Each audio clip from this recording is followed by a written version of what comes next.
Ito at 51 katao na aresto po ng Tarlac Police Provincial Office sa kanila pong sinagawang anti-crime at drive nets. Narito ang balita ni Jude Briones.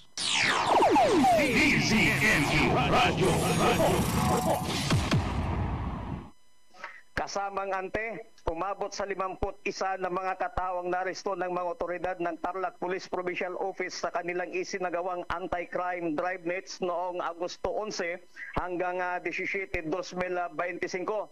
Mula sa 50 katao na naresto ay kabilang dito ang 17 katao mula sa illegal na sugal, 12 katao mula sa illegal na droga, 17 katao mula sa mandamento de aresto na may mga iba't ibang mga kaso katulad ng murder, attempted murder, prostrated homicide, homicide, qualified rape, statutory rape, robbery, theft, physical injuries and violations of special laws at 5 katao naman ang naresto dahil sa bisa ng search warrant.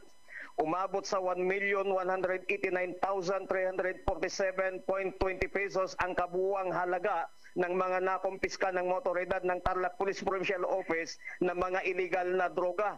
Umabot naman sa 36.64 gramo ang kabuuang timbang ng nakumpiskang pinaginalaang shabu at 7,867.60 gramo naman ng kabuuang timbang mula sa pinaginalaang marijuana. Tiniyak ni Police Colonel Franklin Istoro, officer in charge ng Tarlac Police Provincial Office, sa mga Tarlaqueño ang walang kapagurang pangako sa pagbabawas ng lahat ng uri ng kriminalidad sa lalawigan ng Tarlac.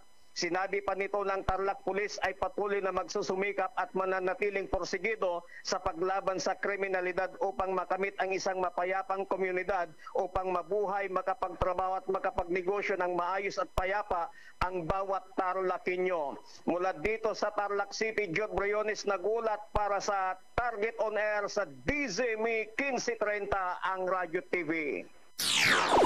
DZME Radyo. Maraming salamat kay Jude Briones. Ingat-ingat.